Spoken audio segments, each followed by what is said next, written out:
तो पिछले एपिसोड में हमने देखा कि ज़ेवियर ने वुहाओ की रियल पावर्स देख ली थी और साथ ही साथ वो अपने रूम में अकेला बैठकर कल्टीवेशन करने की कोशिश करता है, लेकिन वो यहाँ पर खुद के लेवल को ब्रेक थ्रू नहीं कर पा रहा था। और इसके बाद नेक्स्ट डे हम देखते हैं कि उस कंपटीशन का लास्ट राउंड आ चुका था, जहाँ पर अचानक ही एल्डर बताते हैं कि आज के इस कंपटीशन में हमने अपना एक रूल चेंज कर लिया। ये सुनकर तो वहाँ पर मौजूद सारे लोग काफी ज्यादा हैरान हो गए थे। अब आगे नेक्स्ट एपिसोड बिल्कुल उसी सीन से शुरू होता है, जहाँ पर सारे लोग काफी ज्यादा हैरान दिखाई दे रहे थे कि तभी वो एल्डर फाइनल राउंड की 20 डेसिबल्स को एक साथ मैदान में बुला लेता है, जो सुनते साथ ही वो 20 डेसिबल्स बड़ी तेजी के साथ मैदान में उतर आए थे। यहाँ तक कि ज़ेवियर और जूनियर भी जंप करते हुए मैदान में उतर आते हैं, जिस पर वो एल्डर इन सबको देखते हुए बताता है कि हमने एक रूल चेंज कर दिया। पहले तुम लोगों को मुख्तलिफ राउंड में एक दूसरे के साथ फाइट करनी पड़ती थी, जिसकी वजह से ये कंपटीशन काफी ज्यादा लंबा पड़ जाता था, लेकिन इस बार हम चाहते हैं कि तुम 20 डेसिबल एक साथ मैदान में रुककर फाइट करो और तुम में से जो भी आखिर तक खड़ा रहेगा वो इस कंपटीशन का विनर होगा। ये सुनकर वहाँ पर मौजूद सारी डेसिबल्स काफी ज्यादा हैरान हो गए थे। वो लोग सोचते हैं कि आखिर इन लोगों ने अचानक से ये रूल चेंज क्यों कर दिए, क्योंकि यहाँ पर इन लोगों के काफी सारे दोस्त भी मौजूद थे और ये लोग नहीं चाहते थे कि ये लोग अपने दोस्तों के साथ फाइट करे। तभी वो एल्डर दोबारा अचानक से कहते हैं कि तुम लोगों को फिक्र करने की कोई जरूरत नहीं, अगर तुम लोग चाहो तो आपस में अकेले अकेले फाइट कर सकते हो, और अगर तुम लोगों का दिल करे तो तुम लोग अपने दोस्तों के साथ टीम अप करके भी फाइट कर सकते हो। जो सुनकर अचानक से वो सब लोग काफी ज्यादा खुश हो जाते हैं, क्योंकि अब इन लोगों के पास मौका बढ़ गया था। जब ये लोग अपने दोस्तों के साथ मिलकर फाइट करेंगे तो इन लोगों को ज्यादा उम्मीद थी कि ये लोग इस कंपटीशन को जीत सकते हैं। यहाँ ज़ेवियर भी ये सुनकर काफी ज्यादा खुश हो गया था और इसलिए वो जूनियर से कहता है कि अब हम एक दूसरे के साथ मिलकर यहाँ पर फाइट करेंगे, जिस पर जूनियर कहती है कि हाँ तुमने बिल्कुल सही कहा, लेकिन इस रूल से हमें कुछ ज्यादा फायदा नहीं होने वाला। ये सब कहती है वो अपने सामने देखती है, जहाँ पर हमें दिखाया जाता है कि बहुत सारे लोगों ने मिलकर एक टीम को क्रिएट कर लिया था, जबकि ये दोनों सिर्फ अकेले ही खड़े थे। तभी ज़ेवियर अपनी तलवार निकालकर खुद को फाइट के लिए रेडी करते हुए जूनियर से कहता है कि तुम्हें फिक्र करने की कोई जरूरत नहीं, जब तक हम एक दूसरे के साथ हैं हमें कुछ नहीं होगा। ये सुनकर जूनियर भी उससे कहती है कि हाँ तुमने बिल्कुल ठीक कहा। जूनियर को यहाँ ज़ेवियर पर पूरी तरीके से यकीन था कि तभी अचानक वो एल्डर आगे बढ़ते हुए कहता है कि चलो फिर हम इस फाइनल राउंड को शुरू करते हैं।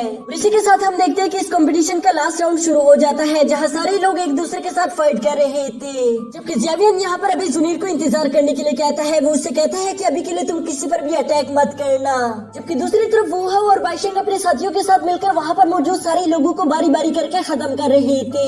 ये लोग अपने साथियों के साथ मिलकर वहाँ पर मौजूद सारी डेसिबल्स को बड़ी तेजी के साथ हरा रहे थे, जो देखकर वो एल्डर भी थोड़ा सा परेशान हो जाते हैं। वो लोग वाइस प्रिंसिपल से कहते हैं कि वाइस प्रिंसिपल यहाँ पर ये सब कुछ बिल्कुल भी ठीक नहीं हो रहा, ये तो पूरी तरह से इंसाफी है। कुछ लोगों ने अपनी टीम्स बड़ी बना ली, जबकि कुछ लोगों के पास तो अपनी टीम भी नहीं है। इस तरह से वो लोग जो कि बिल्कुल अकेले हैं वो तो इस कंपटीशन को जीत भी नहीं पाएंगे, ये तो आपने बिल्कुल भी अच्छा नहीं किया। इस पर वाइस प्रिंसिपल कहता है कि तुम लोगों को फिक्र करने की कोई जरूरत नहीं, मैं जानता हूँ कि इस कंपटीशन को कौन जीतेगा, और वैसे भी मैं उस पुराने रूल से काफी ज्यादा तंग आ चुका था। मैं चाहता था कि आज हम यहाँ पर कुछ नया ट्राई करें, जिसकी वजह से मैंने ये रूल क्रिएट किया, और मैं ये भी जानता हूँ कि यहाँ पर आज बहुत सारे लोगों को बहुत मेहनत करनी पड़ेगी, लेकिन हम लोग भी तो यही चाहते हैं, तो इसलिए तुम लोग फिक्र करना छोड़ दो और इस कंपटीशन पे अच्छे से ध्यान दो। पीछे मैदान में हम देखते हैं कि ज़ेवियर और जूनियर ने भी मिलकर बहुत सारे लोगों को हरा दिया था, जिसके बाद ज़ेवियर जूनियर से कहता है कि अब हमारी फाइट किससे होगी। यहाँ वो भी ये सब पूछ ही रहा था कि तभी उसकी नजर बाइशेंग और उसके चमचों पर पड़ जाती है, जो कि इन्हीं लोगों को काफी ज्यादा गुस्से के साथ देख रहे थे। तभी बाइशेंग अपने साथियों से कहता है कि तुम लोग किसी तरह भी करके जूनियर को संभाल लो, ज़ेवियर को मैं अकेले देख लूंगा।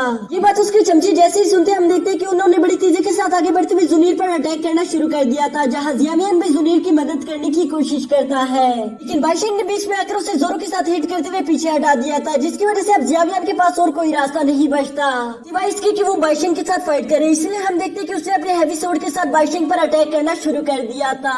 यहाँ इसी के साथ ज़ेवियर और बाइशेंग के दरमियान एक खतरनाक फाइट शुरू हो जाती है, जहाँ ये दोनों एक दूसरे को काफी ज्यादा खतरनाक तक कर दे रहे थे।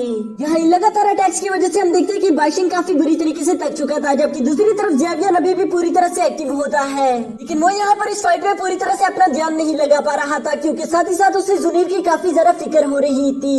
बार बार फाइट के दौरान जूनियर की तरफ पलट कर देख रहा था कि कहीं उसको फाइट के दौरान कुछ हो ना जाए, लेकिन वो देखता है कि जूनियर तो काफी अच्छी तरीके से फाइट कर रही थी, जिसकी वजह से उसकी टेंशन थोड़ी बहुत कम हो जाती है। अब यहाँ पर बाइशेंग ज़ेवियर से कहता है कि मैं हमेशा से इस मौके का इंतजार कर रहा था कि जहाँ पर मैं तुम्हें हरा सकूं। मैं तुम्हें हराना चाहता हूँ ताकि मैं सब लोगों के सामने साबित कर सकूं कि तुम मुनीर के काबिल नहीं हो।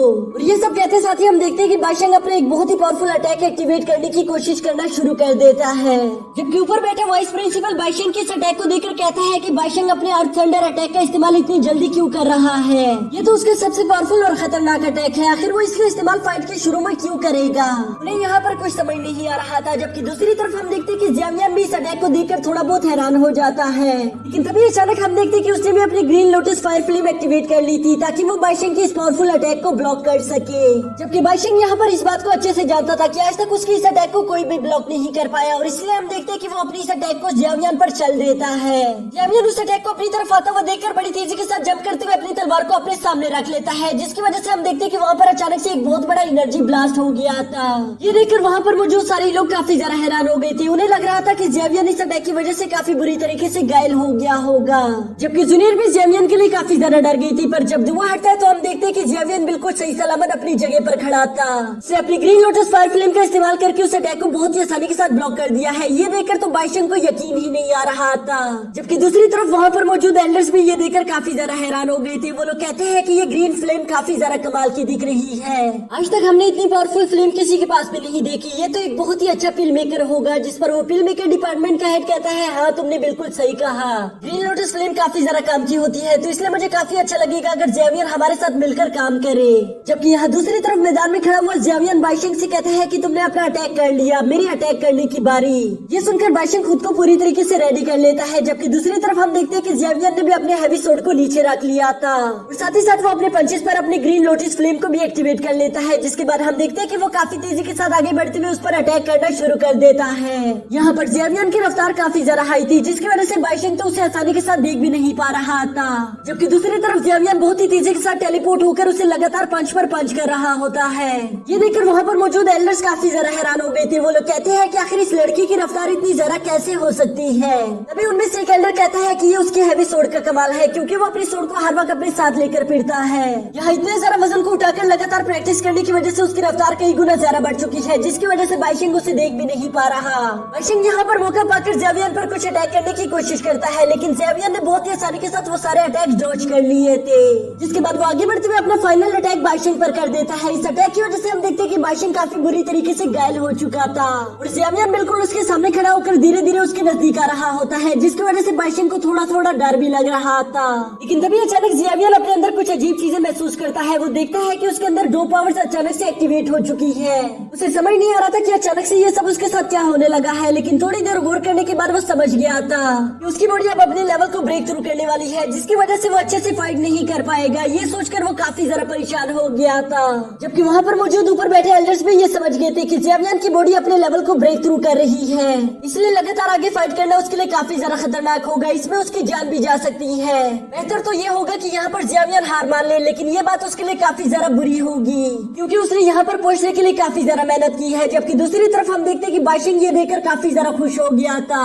वो फौरन से अपने हथियार को उठाकर ज़्यावियन से कहता है कि देख लिया, ऊपर वाला भी आज मेरी मदद कर रहा है, इसलिए मुझे नहीं लगता कि तुम आज जीत पाओगे।